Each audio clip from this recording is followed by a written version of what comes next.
Okay, optimizing the volume of a jewelry box. This is my project for my calculus class at Columbia Basin College Columbia Basin College. Oops. First of all, what is optimization?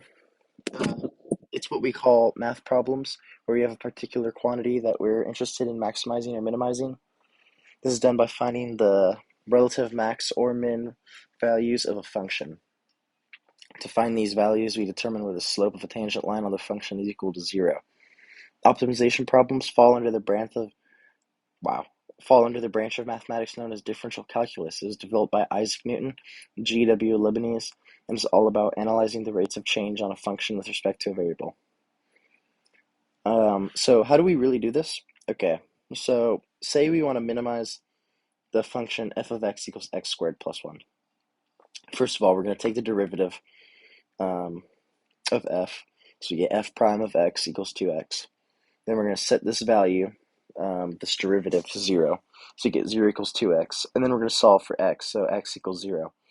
And this means the function, or the x value for which the function value is the lowest, is 0. And you can see that clearly on the graph. Okay, so here's my problem, or here's a problem in the real world. A broke carpenter has a girlfriend whose birthday is coming up. This girlfriend says for her birthday, she wants a handmade jewelry box made out of purple hardwood, a very expensive wood. The carpenter who cares a lot about this girlfriend, well, he wants to make a box with the most amount of volume possible. His issue, he only has one square sheet of purple heartwood that is 25 inches by 25 inches. How will he solve this issue? Well, he remembers he took calculus way back when and decides to use differential calculus and optimization of an open box. So we're going to start this process off by finding the equation that we're going to maximize or minimize, or that we're going to optimize. So let's keep in mind the volume of a cube is length times width times height, and at the end of the day, we're making a cube, which is a jewelry box. So the square sheet that he's making the box out of is 25 inches by 25 inches, and to make this box, he's going to cut out 4 squares in each of the corners to um, further make carpentry magic happen to make a box, right?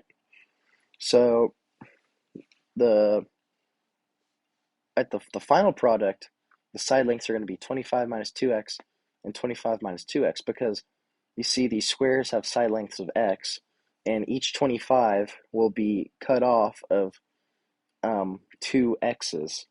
So 25 minus 2x, same for the width, 25 minus 2x, and then the height is going to be this x because it's cut, you know, x. Just like think about folding this plus sign into a cube. So we're going to get 25 minus 2x times 25 minus 2x times x. Then we're going to expand this equation out. We're going to get 4x cubed minus 100x squared plus 625x. Then we're going to take the derivative. So we're going to get v prime equals 12x squared minus 200x plus 625. Then we use a quadratic formula to find the zeros. X equals plus or minus the square root of 200 squared minus 4 times 12 times 625 all over 2 times 12. Here's that equation at the top in case you can see it at the bottom. We're going to keep solving for x. We're going to get 200 plus or minus the square root of 10,000 all over 24. Then I'm going to separate them out here. X equals 200 plus square root of 10,000 and x equals 200 minus square root of 10,000 all over 24. And then we're going to plug these into our calculator. We're going to get 12.5 and x equals 4.16 repeating.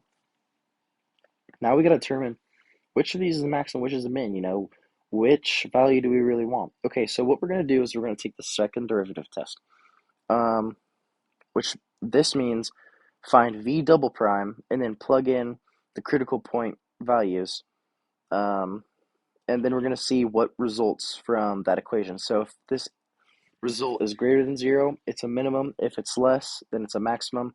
If it is 0, the test is inconclusive.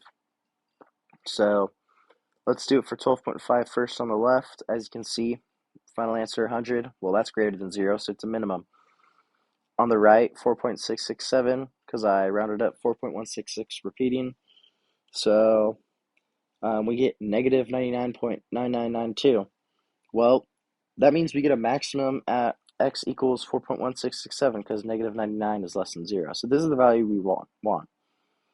We can double check this because 25 minus 2 times 12.5, well, that's 0. So 0 times anything is 0. So we get a volume of 0 if we use 12.5. However, that's not the case for 4.1667. So because of this, he cuts out squares with side lengths 4.1667 and 4.1667, and he uses his carpentry skills to make a beautiful jewelry box for his girlfriend, and she loved her gift. And everyone is happy in the end of the day, thanks to Isaac Newton and differential calculus. Here are the sources I used for this. Hope you enjoyed my project.